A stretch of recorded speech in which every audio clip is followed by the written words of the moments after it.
Mbote lisusu bandeko balandi ya tokomo wapi ndenge tomesala kokutana biso na bino esengweza ngai ya komona bino nyonso to bandimi ndenge tomesala kokutana kosolola masolo yimboka masolo ya bakongomani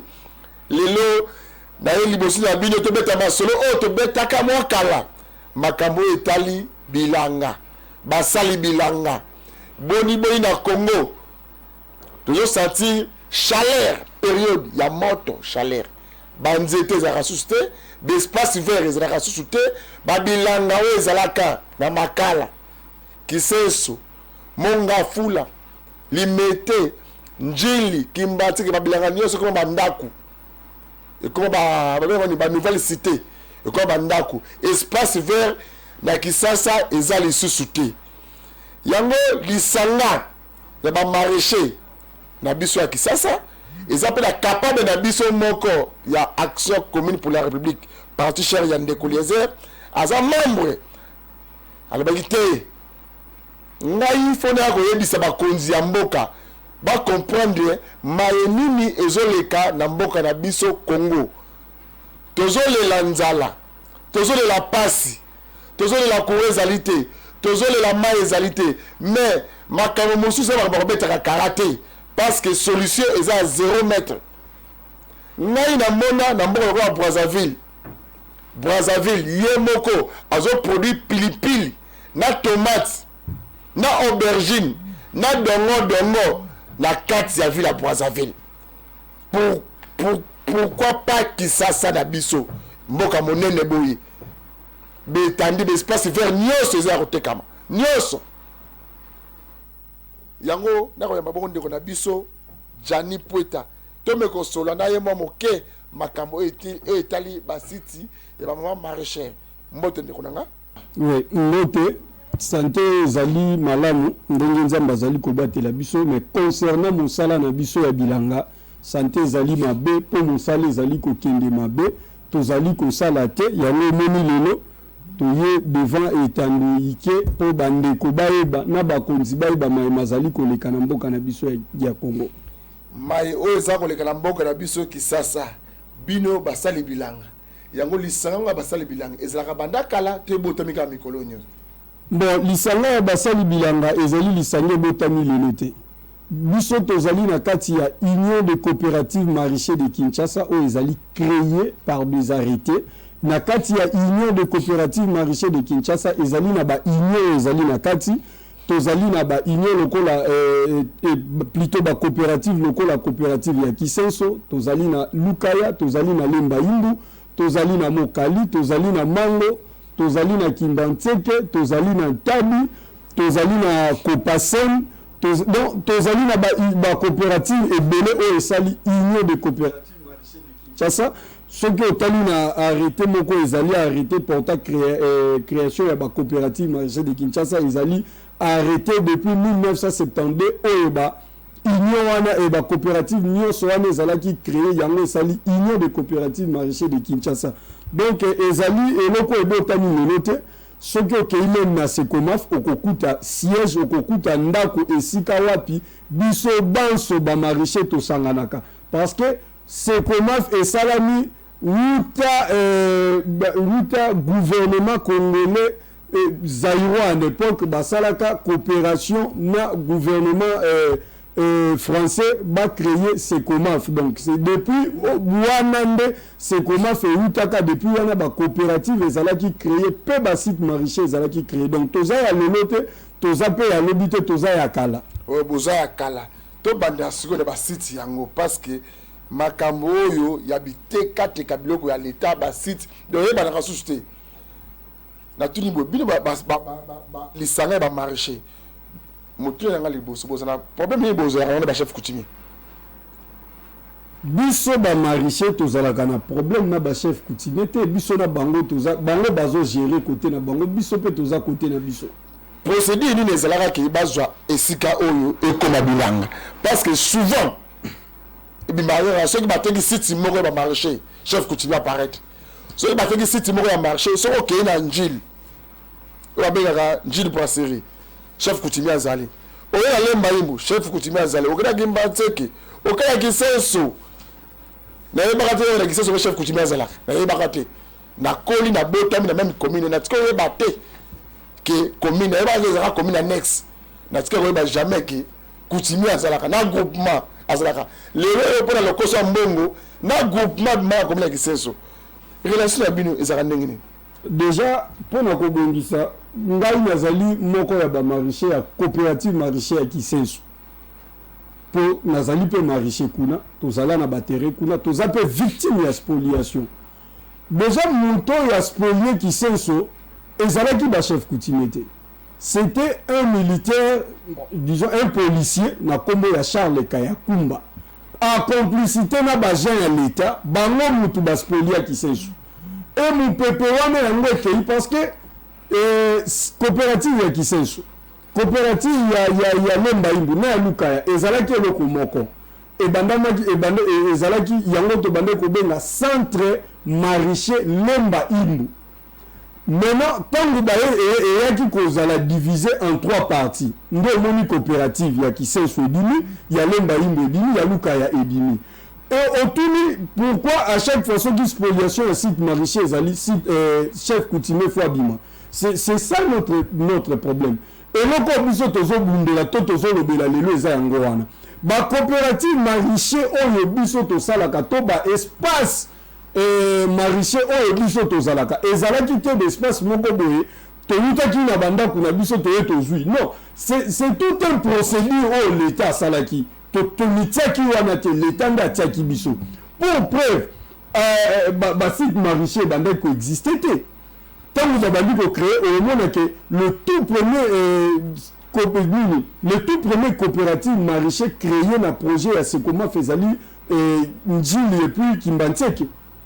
ezali njili epuis kimbantieke yango emoni ezalaki élargi ekomi ntina bamokali ntina bamango kuna nyonso mais y avait une procédure oyo esalamaki entre l'état na bachef coutumier le terre n'appartient plus na bachef coutumier ekomaki mena domaine ya l'état oyo l'état a réservé na agriculture okomona toza même na baarrêté oyo affaire foncière alobi na agriculture asoccupe na mabele wana po biso tosala bilanga tolesa Kinshasa toyutaki wapi bilanga eyutaki na bonvent oyo lelo ozomona eza cité bilanga eyutaki wana toyutaki wana l'état na époque wana amoni alobi te bato bazokoma ebele il faut to élargir bilanga nde tokendaki na njili soki okei même na quartier oyo babengi quartier 6 na njili vous allez remarquer que banatif ya quartier wana la plupart ya babitants oyo bazali na quartier 6 quartier 13 bazalaki bamariché bazalaki basali bilanga parce que c'était des quartiers réservés na bamariché mpona nini bautaka mosika te bazalaka tout près ya babilanga na bango vous allez voir que quartier 9 quartier 8 ezali na babilanga bamariché bazouta na 6 bazouta na 13 bazokende kosala bilanga c'est comme ça que projet ezalaki élargi ekei ntina kimbantieki okomona quartier lokola ya bakwanga banatif ya quartier c'était des maraîchers bazokende kosala même na kiseso bamaraîcher bazalaki là où bozomona Saint-Ambroise ezali likolo wana nyonso kote wana nyonso ezalaki kote oyo baréservaki mpona bamaraîcher bafandaka basalaka bilanga mais à notre grande surprise tozomona lelo bapomba moko babili vous allez voir un colonel bakosala lisanga na bango ya baagent moko ya l'état division urbaine ya développement rural bakosala lisanga na bango na bachef coutumier lelo bazobima balobake mabele ya bango mais quand l'état avait disposé mabele epai ya bamaraîcher et puis le maraîcher ne prenait pas ça gratuitement ezalaki na mwa bapart oyo bapart sociale oyo tobandaki kofuta na l'état tobandaki kofuta bapart sociale na l'état lelo oyo bilanga ezosila ekomi spoliation lokola soki makambo nini ebandako ezokende ezozonga toza lisusu na bilanga te tokolesa Kinshasa ndenge ok mutuna nanga mosusu ezalaki boye est-ce que ça complice ya l'état te parce que ozoyebisa ngai ntango bozofanda na basite bamaraîcher bato bazoyaka koboto ya bile bilanga eza bapolicier na bato ya division wana bazo bato ya l'état na bapesa bino besika wana eza l'état eza complicité ya l'état te nde balobaka donc ye moko nde aza na base ya trouble wana to bino mpena bozwa bisika wana lolenge esengeli to aya apesi bino mokanda moko contrat précaire bino mokanisi oza contrat définitif c'est ça omoni maetozo koloba wa omoni oyo ezali biloko te ke nauti na bapapier moko na ndako na ye na nyonso ozomona ezali kisasa nyonso ozomona ezali kisasa donc nyonso nazoloba ezali awa kisasa oyo ozokake kisasa yango oyo bilanga nyonso yango efandi awa bantu oyo bayaka cospolier biso c'est toujours les gens balobaka gouverner c'est prévoir voilà gouverner c'est prévoir maintenant ntango ye moko l'état alobi ke apesi bino esika botonga bilanga ye moko sous l'état ayebi ke bolongwa na esika oyo ozomona te se mikanda apesaka bino wana ezaka mikanda malamu to ya mabe l'état ntango azwaki baespace wana apesi yango bato ya bilanga omoni naza na document moko ya 2000 awa ntango bayaki kosala bornage ya basite maraîcher okomona ete baidentifie tous les sites maraîchers bakaboli yango par circonscription na ville province ya Kinshasa et soki tobandi kotanga awa vous allez remarquer que tous les sites oyo tokotanga awa ezali spoliés l'état a réservé espace wana mpona biso mais lelo ozomona agent moko boye to baagent moko boye forfait wana esalamaka toujours na baagent ya l'état bapolicier bamilitaire y compris na baadministratif bakosala clique na bango moko boye basali clique na bango baye mpo bayebi ke mpo babenga na bino il faut bautiliser baarme oyebi tozala yo oza témoin ya investigation oyo tozalaka na site na coopérative ya Kisenso koma tozalaki tobetamaki koma tokangamaka mpo na badossier ya bilanga sikoyo biso tozosala biso tozolesa population mais bato moko bazoya bazokopie population bazobotola babomaka baferme na biso babomaka bangulu babomaka biloko tosalaka mais pendant que population aza na besoin alia lelo oyo basiti nyonso oyo ezali na ngambo ya mai ya njili koto ya Kisenso ya Lemba Imbu oyo kutu voir même président pesa ba mot d'ordre ba maraîcher bazonga non exécuté ti lelo ya Lukaya nyonso wana tronçon wana nyonso basite maraîcher esili maintenant yebisanga bato baza na ngambo wana bakolia nini omona tozobelela awa et puis ces gens là au baspoliaka biso basite c'est parmi bato otango kofana ndako na tsema ko likola mesa zolo bake mais mboko ezokende bien te mais yo uti ko spolier basite maraîcher abato yo uti ko teka bisika bato bazosala bilan donc bagent ya l'état surtout division urbaine il y a développement rural forfait wana ebimelaka koto wana et puis na bagent ya affaires foncières division urbaine affaires foncières babiloko wana ebimelaka wana bazoteka bazopesa bato bamapango place bato bazosala bilanga l'état atiaki basala bilanga napesa forfait oyo eza récent awa kaka na mwa oyo tozali na njili quartier 8 quartier 9 na Copasem oyo ezali coopérative moko parmi bacoopérative totangia tolali tolamuki kana mwa oyo toza oyo 4 fois bapolicier bakoti na kati ya site 4 fois jusqu'à ce que tobimi ti epai ya bourgmestre ya njili kotia pression après baye kobimisa bamaraîcher avant honorable Jekoko a démissionné comme vice-gouverneur ayaki kuna ayaki kokuta bapolicier abimisi bango metant bake bazongi maintenant on se demande qu'est-ce qui fait que à chaque fois il y a spoliation bapolicier soki botie makelele bakendaka mais bazongaka kaka et puis ndenge bazalaka wana bazalaka toujours soutenu par officier supérieur ya likolo okomona général moko aza sima na bango okomona colonel moko aza sima na bango okomona donc c'est comme ça que biwana ezosalama ka ya Lemba Imbu oyo ye moko okenda mpe koinvesti ngamona aza na Lemba Imbu yana nga tuna yebo ka ya Lemba Imbu tosuka nango wapi le président de la République a instruit gouverneur ville de Kinshasa Jantini Ngobila Mbaka akita ye moko alingi mama ye boye bandisika na bino nalandaki mokonzi ya mboka ainstruire ngai bozongola bilanga ti lelo bilanga Lemba Imbu nazoyebisa yo gouverneur ya ville ya Kinshasa Jantini Ngobila kita kuna tokita lisusu na baconseiller ya chef de l'État en matière ya Lemba Imbu na basiti nyonso ya ville province ya Kinshasa totambola na bango mpona kosala rapport mais tina moi ya lelo ezali na maraîcher moko te na site spolié oyo azonga Donc banda bilanga kindibula baba ya nini vaille de la funa na le awa tsoko tanga awa tsoko bandi ndemo ke na vallée de la funa wana tozana circonscription ya funa tozana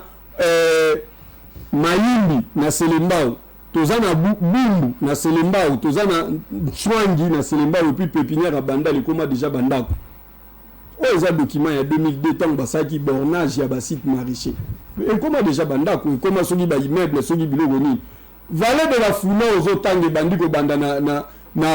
rond-point na triangle tikuna nyoso tokende tikuna na ba conseiller ya chef de l'état izu eastern izu ndana nyoso wana lelo maisha moko te na site spolié asala kabilanga tozalaka biso nyoso tokoma kotambola na balabala le chef de l'état parle de 6000 emplois pendant que biso tozalaki déjà na ba emploi na biso oyo ba benani biso na ba emploi na biso mariché moko te et puis après gouverneur de la ville na site ya Lembaïmbo après bandeko nyoso bakita kuna conseiller ya chef de l'état je dis bien conseiller ya chef de l'état en matière ya agriculture pêche et élevage après kokita eza lokola kutu nde bayebisaki baspoliate bayali plus fort à chaque fois autorité moko atiaka mutu na ye na makambo oyo soki toye kobenga bango mpona spoliation ekomaka kutu on dirait mais tozala na yo ntango toke kokutana na gouverneur na hôtel de ville après ezalaki nini na se retrouvaka na hôpital ya kokufa heureusement bino bozalaka mokolo yango après ntango gouverneur akiti na Lembaïmbo après ezalaki nini kokanga ya de marché même na circulation ya Lembaïmbo batambolaka te bazali batambolaka te est-ce que boza penda organiser boza ba avocat solo bozwaka pe temps ya kokomela bakozi bayeba ke bino ba marché ya ville de Kisasa boza adagé vous êtes adagé boza te bokomaka te na lobaki na yo toza na Kisasa oyo zomono ezali ba réponse ya ba makomi oyo biso tokoma vous allez voir ezali ba cabinet nyonso tokoma bakonzi bamonaka yango batangaka yango okomona ba réponse ezali mais okomona oyo zomona oyo ezali kutu ya kala mingi te tala bakashe ndenge eza ebele ezali memo oyo tokotisaki voir même na présidence combien de fois toke kokota memo na présidence na 93e réunion ya conseil des ministres après manifestation na biso oyo yo lakisaka yango kutu mopanzi sango bolakisaka yango na chaîne na biso aya tokomi wapi tosali manifestation devant le palais de la nation na 93e réunion ya conseil des ministres balobeli yango commission esalamati na moi ya lelo résultat ya commission tozozwa te commission ezali dirigé epai ya excellence Peter Kazadi oyo azali ministre ya intérieur yenda azali mokonzi ya commission wana yango biso tozolela tongo midi pokwa na excellence Peter Kazadi atala nanu dossier ya commission oyo ya Maïmatali Bilanga parce que makambo ngo komi lisusu mabe makasi ndenge tozosala na émission semaine euti koleka touti kozala na mobange ya réunion na kati ya siège na biso site ya Kimbantseke balandi déjà koya bazomona ba image yango déjà babandi déjà koya tout ça tala ndenge bayelaka bakokende na inspection urbaine ya développement rural bakosala bango ordre de mission bakomaka nini reclassement ya bamariché voilà comment batu baza mitema mabe le site maraîcher biso basali bilanga kobanda na bakoko na biso batata tinenge biso toyeboye pendant 40 plus oyo basite wana ezalaki basite maraîcher ezalaki na baproblème te mais batu moko baye lelo bawuti soki wapi oyo capable président honorable Lézard alobaka bawayambar moko babimeli soki wapi babandi kospolier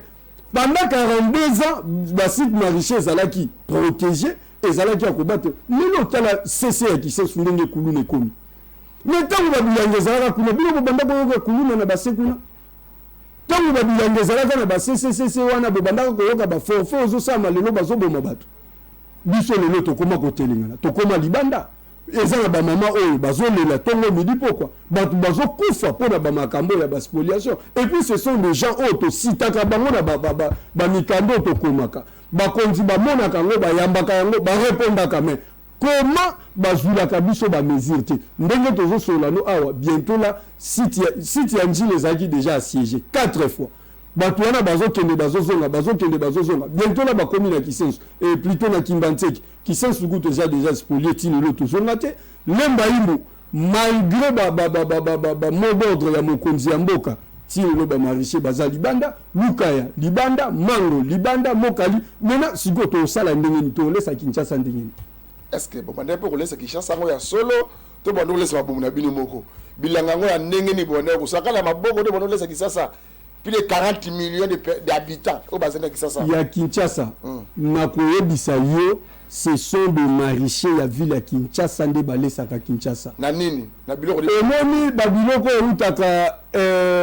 plateau côté Bandundu to côté Congo central eyaka nango kaka kosala kocompléter oyo biso tosalaka soki olingi omona bapreuve na yango kende na wenze ya Gambela kende na Zambi kende na Somba Zigida banda kotala bamama oyo bazoteka wana tuna bango bautaka wapi bakoyebisa oyo bazali basombaka biloko na basite oyo nazokotangela awa kende na bawenze lokola wenze ya 6 kende na Bitabi kende na bawenze ya Matete kende na bawenze ya Bakisensu. Vous allez me dire que bato ya Kisensu baliaka biloko eutaka Congo central bokoyebisanga ke bato ya Lemba to biso nde tolesaka Kinshasa lelo ozomona biloko okomona namona kokomona mutu moko azoleka na TV azolakisa mwa liboka ndunda tala biloko ndenge matini kola dola non spoliation ya basite maraîcher yango ezomatisa biloko na biso oyo tosalaka bandunda bamatembele bapondu ezomata vu ke basite maraîcher ezokende na kosia biloko ekomi komata biloko ekomi kobunga biso nyonso yo nanga tofandaka na Kinshasa tozala na Kinshasa depuis kala lelo ndenge ndunde komela na wenze to pondu ndenge komela ezalaki ndenge ezalaki na 2000 to ndenge ezalaki na 2001 rien 65% ya basite maraîcher ya ville ya Kinshasa ezali spolié na lakisi yo awa ndenge na 2000 ville basite maraîcher ndenge ezalaki na lelo tokende koluka ngana yo tokende koluka so totali kaka awa na moamba awa esika oyo neti na Kisensu esika oyo ozali tozalaki na 3 sites maraîchers tozalaki na Ntsola tozalaki na Kisensu tozalaki na Kotobolingo wapi yango na Kotobolingo vraiment moteur wapi yango côté kola bikisa ba chemin côté yo bandaki kokende outi place oke kozwa bamanga tokende siko kotala ndenge kuma tokokende kokuta baimmeuble bandako mais bamisusu mpo bayebisi biso boye division la division wana urbaine bayebisi biso boye ke bino mpe bato ya sites to basali bilanga bapesi bino baterrain wana bozwi bisika mpona kosala bilanga bino bokomisi yango bandako ya kofanda bapesi bino bacontrat mpo botonga bosala bilanga bino bokomi koteka esika na bato batongaka bandako yango monaki leta akomi azalaki oblige apesaki besika wana mpo na makambo bilanga apesaki bato bafandaka te yango leta komo récupérer baterrain na ye parce que bino bozo respecter objectif apesaki no besika wana te. Est-ce que vraiment qu'il y a sorte de kuta l'État a récupéré le terrain na selon bango l'État a récupéré le terrain na qu'il nous prouve qu'il nous amène des documents où l'État a lobby na biso to bima na ba site wana baya bala ki sabiso que voilà mukanda où l'État lobby ba mariché bo bima na ba site oyo pourquoi ba sala yango fo ba na ba militaire pourquoi fo bakanga pourquoi fo ba beta pourquoi ba fo ba kufa si est seulement si l'État parce que l'État peut ça qui a arrêté ministériel 0006 1972 portant création du centre de commercialisation de produits maraîchers et de produits de la vallée d'Enjil. L'État a fait un document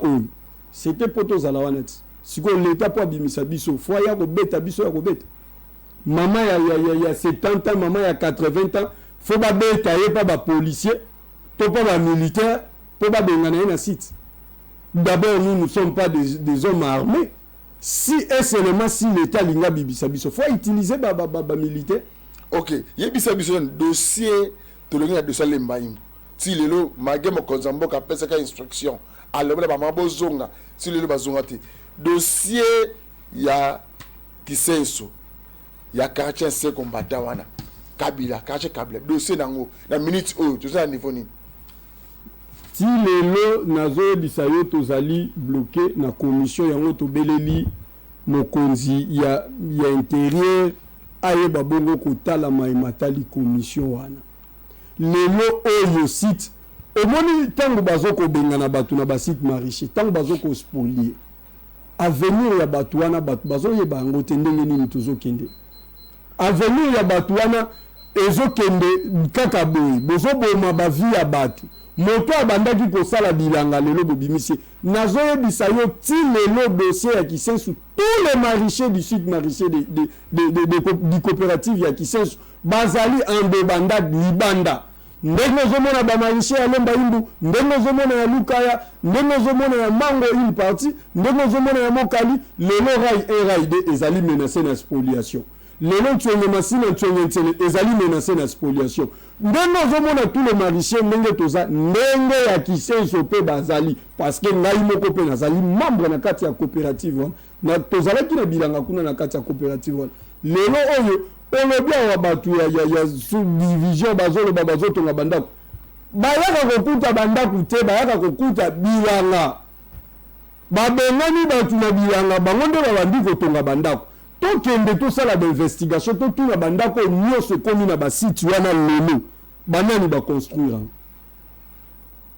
tokende kosinvestigue totuna banani baconstruire bandako wana ozomona que ces gens-là bazona ba forfait moko yango moni balinyaka te tokuta na fara na bakonzi vous allez voir que tant to déposaka ba courrier ezalaka ba réponse biso soki tokuta na bakonzi ezalaka toujours na ba blocage mais bango babetaka ba virancourt ba kei ba rencontrer masolo ya lukuta omona ba robinisa ba ko fabriquer chef coutumier moko ya lukuta ba tie wana ba beti masolo ya lukuta allez zoneti o zoneti mikando na simbi oyo mukanda oyo ozomona maina ako yebisa yo makambo ya Lemba Imbu Kisensu Lukaya voilà schéma oyo ezalaki tracé par le blanc qui veut nous prouver que te ezalaki bandako voilà c'est depuis Zaïre na yebiso awa kezaki centre aménagement aménagement maraîcher de Lemba Lukaya donc voilà na yebi kutu quelqu'un ba maman baza bakina mi Italie balongwa kisasa bakiki Italie bakiko apprendre nene ya kolonga bazali ti lelo ya ezali na misusu bazali vivant misusu bakufa likolo ya ba makambo oyo bazali biso tozali na ba para oyo balongola bango na Kongo pona kokende koyekola bazongisi bango awa po baya kosala misala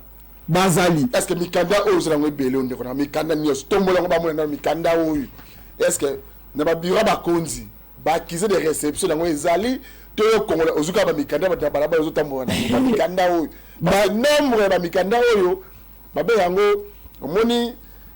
soki yo zaki ministre olongwe mosusu to muso a remplacer yo continuité des affaires de l'état et ça la marque il faut yeba moninga nanga akutaki wapi akoma ku wapi akabande ko kende sika nini pour que ça la vraie continuité mais ba mikande belé boy résolution to résultat malongez la katele na makamete ba site maraîcher mikande ezalité mikanda na lokoti na ndako to na zui ba papier na vimbisi po ebima logo ezali mikanda nyonso ozomona oyo ezali matali bilanga et puis okomona yango ozomona awa ba communiqué officiel signé par gouverneur et André Kimbuta ozomona awa a cité voir même le site maraîcher oyo ezali na époque wana ba site maraîcher oyo ezali spolié public abandi koloba awa ozomona awa bantsola ba Kisensu yango ozomona ba masina banjil a cité yango awa ba mikanda mususu ozomona na eza ba mikanda uti Sénat bakomeli yango oyo ozomona mukanda premier ministre mutu akoma Matata Mponi mutu akoma yango mpona koyebisa na gouverneur bimisa bato oyo nyonso bazosala mbilinga na basite maraîcher surtout à cette époque là c'était site maraîcher ya Kisensu yango mukanda oyo bon mikanda nyonso ozomona eza mikanda te bauti kolokota ozomona awa nyonso ezali oyo eza ya 2015 Sénat okomona bon mikanda nyonso ezali ya ba site maraîcher eza mikanda te to lokoti ya ntango tokendaka kodepose bacourrier tozwaka na badocument nyonso na oyo ekotisa biso na basite maraîcher na oyo bakonzi bakomaki pendant spoliation après spoliation toanexaka mpona koreveille lisusu to mpe oyo balobaka na droit koéclaire lanterne ya bakonzi oyo biso tokotiselaka bamikanda mais sauf que ezalaka lokola ondie tokenda nde kotumbola baspoliatere soki bodepose kaka document na secrétariat soki ya ministre moko bosatandre na spoliation ya site mosusu. Ok, ndeko na ngai bosatandre na spoliation ya site mosusu procédure nini ezalaka oyo esalamaka mpo bosacquérir na terrain to na site bamaraîchère boyaka bino moko bonganzami to l'état nde abandaki kozwa a sollicité asali banquête alobi ke site oyo nde bakoki kolonda bilanga azwi bato aye kotia bango esika wana to bino moko boyaka bokomisi site oyo site bamaraîchère eza na maraîcher moko te na ville ya Kinshasa akoloba ke ngai moko na ndenge na nga nayaki kokota na site maraîcher jamais azati. Tous les maraîchers y a ville province ya Kinshasa ce sont des maraîchers implantés par l'État et il y avait même autre bengaka part sociale to bandaki ko futa na ministère ya agriculture pour le part social wana ministère ya agriculture ango bakipaka na bango lisusu te ministère agriculture yango tozolo bavoir même bureau ya ministre agriculture faut za na zamba et ko zala na Gombe te po bomona ministre faut baba kobetaka bino zigzag faut za na zamba asa ministre bilanga te aba to fanda kana bilanga donc maraîcher moko te ayaki komi kotisa ye moko nalaki sur ton bandi kosala aménagement ya basite maraîcher baye kosala natango yo voir même na baquartier oyo babandaki kopesa bamaraîcher bafanda tokende na quartier sisite tokobanda kokota na baveni balunzadi bakongo basonabata tu tobanda kotuna tokende na quartier 5 na njili tobanda kotuna okomona ke tokende même na Kimbateke na Bakwanga tokende na Kisensu kaka oyo yo zali tokende na Monga Fula Lemba Imbu wana nyonso tokende même na Selemba au Matete il y avait même des maraîchers babandeko uta Matete bazoa osana Kisensu bazali misusu bazati na mo yalelo il y a des maraîchers babandeko uta Makala bazokende kosala ta musuna mokali baza donc l'État a monaki ke pour la connaître à Kinshasa, il faut aménager le site maraîcher. Vous allez voir, on a arrêté au Balobi. Après départ, il y a ce comaf. Tant mindele bakei. Biso baeto tikali. Faut continuer na ko aménager le site yasika. Oyo l'État na moi, l'État oyo tikala ki asala ki lisusuté. Mais lelo oyo mokonzi mboka zo beta marteau na mesa. Azolo babia la revanche du sol vers le sous-sol. Azolo babia makambo ya bilanga. Maintenant, ba maraîcher yango to ba agriculteur yango nyonso bango yeyo baza abandonné. Bango yeyo baza na pese en passant na le baka ke loko. Mokonzambo bazo ba makambo ya bilanga. Ministre ya agriculture a utaki ko pesa ba engrais moko na Sekomaf. Mais ba engrais on ba maraîcher ya ville province de Kinshasa bazongo te. Ministre a yé la biloko batu basangani afandi tala biloko na bino yango. Mais bazo aucun maraîcher na ville de province de Kinshasa soit biloko ane kenda. Elimwe. Mais siko bilango to connaît sa population de Guinée. Donc pour vous dire que maraîcher moko ta yaki na ndenge na ya fanda qui avait tout un procédure, l'État bandaki ko aménager ba site maraîcher atali pour na connaître batu faut que pousse. On dit est-ce que vous avez un point de place régie de Jésus Alaka? Vous avez un c'est un ami sur le quartier où tu as dit que ça a bilan à l'os. Place où on a un banda kouana. Et ça a bilan à l'os. On a un pener. Quand on a un yoso, Kendo Talamolin. Et ça a bissoté Moutou Kendo Komitia Kuna. Et ça l'État. Comme un site touristique. Ah, et ça l'État. Au monde. C'est seigneur sur la machine à kuna sur côté ballon na galoso lelo ba pomba ba bibi ba biso to mitiate to ko kende bezo mona voir même tala omoni spoliateur muyibi aka muyibi azaka muyibi eni ntango bayaka basala ani bakobanda kokata banzete kobuka biso bakanga biso banzete bamangusta tilelo ezali kutu foto okende kofilme banzete bamangusta oyo bakoko na biso balona me mutu akangi biso yango akomisongo lupangu ne akomisongo banzete na ye oyo biso tolona ezali ti lelo banzete bamangusta oyo biso tobandaki bakoko na biso balonaki babandaki kofutela bapara na biso minerva y compris même na biso tobénéficia nango totangela nango mais ekoma ya mutu et puis même un général ok ndeko na nga tala caméra na biso ministre de l'agriculture azolanda mpe biso en passant omekotalisa ye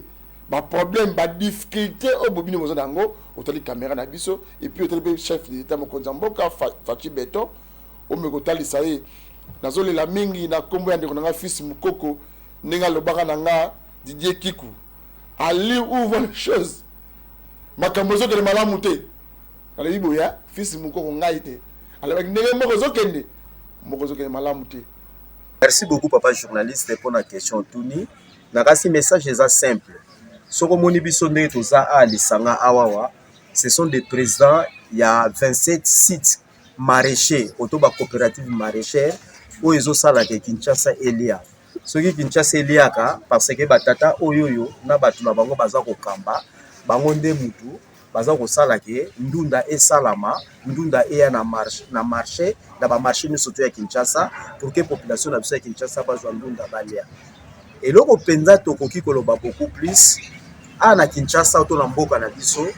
na kansi na mokolo mutu nyonso tu na ndako na ye aliaka ndunda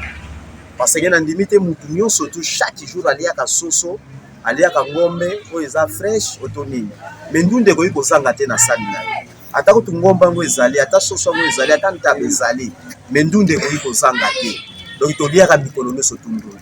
mais eloko ezokamusa biso musala na biso yango oyo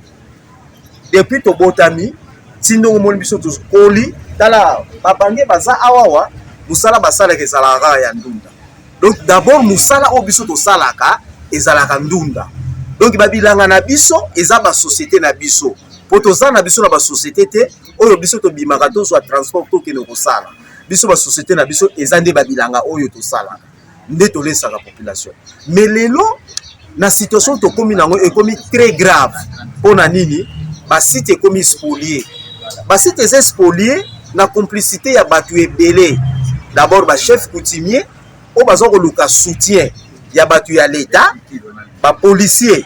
ba militaire oyo bango bazo ke no kozwa pona pa ya ko soutenir bango pa ya ko bimisa biso pour que bateka babilanga ekoma bandako ba ministère ya l'état lokola développement rural agriculture intérieur na ba ministère mususu bango nde mutu bazo kopesa batu wana makoki surtout ministère ya affaires foncières oyo bazo kopesa même ba document tina ba site maraîcher or ba site maraîcher est réservé seulement pour les maraîchages mais il y aura un problème un jour parce que les sites maraîchers ezali juste bisika mai ezali oyo mbula tango ebetaka ekoki ko déborder ekoki ko créer ba problème ya ba inondation makabo ebele mais biso tango to sala ka ndunda mbula te baby soki ndunda baby problème ezate mutu akufite mais soki botie yango bandako batu bakokufa bakobelela mama Denise bakobelela président Faci bakobenga président Kamere bakobenga mutu boye mais tango bazoko sala basali besoin oyoyo bazoko zo ba disposition te ke bisika wana bakoki kotonga te na mibeko ya mboka esika mai ezali pour que batu batonga à 100 mètres ou au-delà ya 100 mètres donc na kati ya 100 mètres okoki kotonga te parce que c'est le marécage ezali sika mai efandaka or esika mai efandaka même pona kotonga esengaka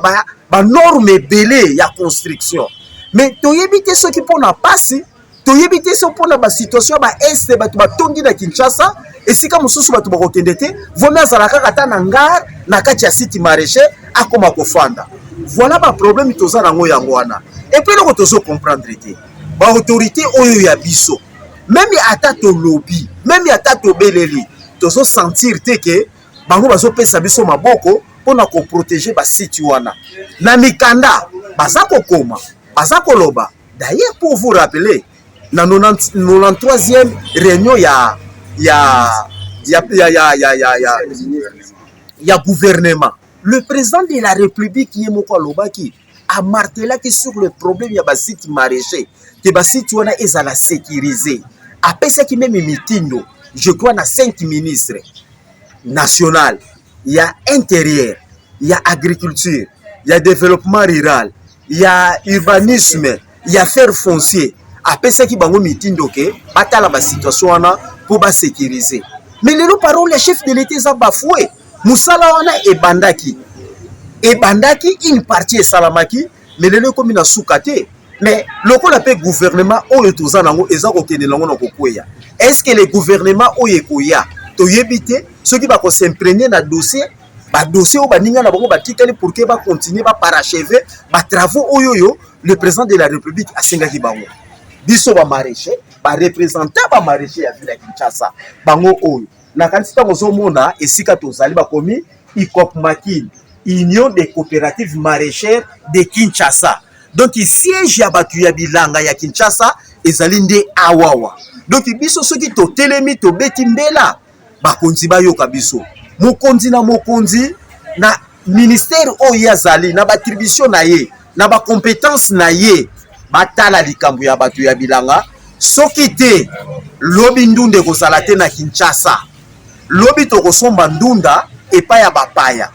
ba coopérative oyo nyonso to ba site oyo nyonso to baza kopier ba mama ba tata bana o ba travaillaka d'abord bakozanga musala bana na bango bakotanga kelasi te bana na bango soki babeli bakoyeba place ya kokozwa soin de santé te et puis bana na bango oya mibali o baza kokola lelo basalaka bilanga bakokoma bakuluna. Pendant que le gouvernement zoluka résoudre des problèmes ya kuluna, voilà en quelque sorte baza ko créer les sources d'avantage situation ya bakuluna. Voilà de façon globale ou na mukuse situation to fandeli réunion na ba président nyonso tu ya ville ya Kinshasa pona makambo ya bilanga yango oyo na kanisi to fandi awawa to retenir ba makambo ebele oyo to kokoma epa ya bakonzi po ba yoka biso batanga biso na ba problème na biso nyonso tu to sana ngo to koleka pe lisusu na presse lelo to leki na nzela na yo mais to koleka pe na nzela ya singa na ba presse mususu pona to beta pena to loba pena to marteler pena likambo oyo makasi pour que solution ba site na biso ekoma kimia. Comment battre mokonza mboka avec côté ba pesa instruction ba maman image ezali bozo na bilanga gouverneur a vu de qui ça y a pesa instruction lele ba maman ti lele baza libanda baza mal vie baza inutile nene zo sala ke bandi maka instruction à président ne ko na caméra na biso. Vraiment biso o toko senga d'abord na ministre na basali bilanga ni so za molobeli na bango comme syndicat na bango otali caméra au sol na ministre de l'agriculture. Na ministre de l'agriculture d'abord il faut suivi ya musala nae. Comment est-ce que le ministre a coupé sa biloko elimo côté qui badité tout ça kutuna kunate le plus grand problème est la spoliation parce que ceux qui n'a belé exactement biloko ana expliquer biso problème na biso ezali tozonga na mabele na biso tosala tolesa mboka biso tozosenga na ministre ya agriculture asokipe na secteur na ye bafund bakoma kosala ndenge nini soki baespoliation bakofundo bamemi na tribunal bayebi ke tribunal akokondamne yo par défaut po koya te mais biso tozoloba mais comment ministère de titel papa ya biso atika biso asundola biso mais ntango tokutanaka na bakonzi ntango tokutanaka na ministre tozwaka tosololaka pene teke ndenge il faut bato basolola bongo solola kaka esili bokei parce que ba ministre baza na makambo ebele c'est ça aussi le plus grand problème bakonzi na biso bazalaka kaka na makambo ebele toyebaka te so ezalaka makambo nini na oyo bayelaka oyo makambo yango ebele eza biso. Excellence José Panda biso basali bilanga ya ville province ya Kinshasa tozoko belela seyo yonde moto zali mokonzi na biso ya secteur na biso yonde mutu okotia ordre, yonde mutu okosala de sorte que ba ministère mususu bayeba ko accompagner yo pona ko sécuriser ba site maraîcher na biso et puis ko sécuriser ba maraîcher ya ville province ya Kinshasa. Ezala kaka te oyambaka catégorie moko boye ya batu oyo bayaka babetaka masolo ya lukuta et puis ba flatter ba vrai maraîcher oyo bazali na ba problème ozozwa tan ya koyamba bango te. Biso to sengi to zonga biso problème na biso ezali sécurité et puis bozongi ya ba site maraîcher na biso. Commission oyo esalamaki commission wana ezwa ba résolution ya malamu ezwa ba solution ya malamu po to zonga na ba site na biso. Na mokonzi ya mboka tozo kosenga ne kaka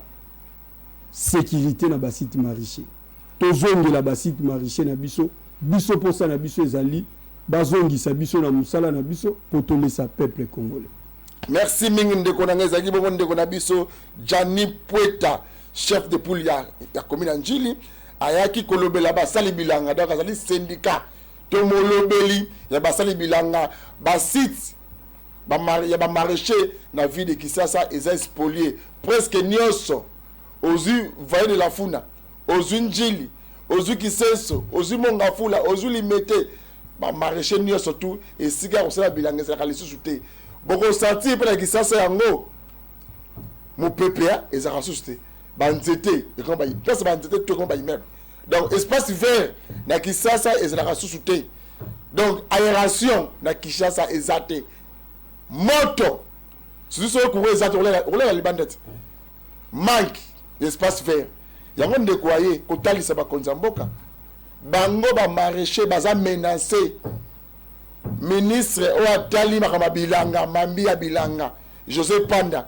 tala domaine yango ndeko ko pesa un message yambaka ba vrai maraîcher o yambaka ba faux maraîcher yambaka ba vrai batalisa ba difficulté o bazali na yango nde bit ya émission mokolo malelo to siki wana sekete kimia kolonzambe e ingila na mabote na bino nde tukute moko malobi.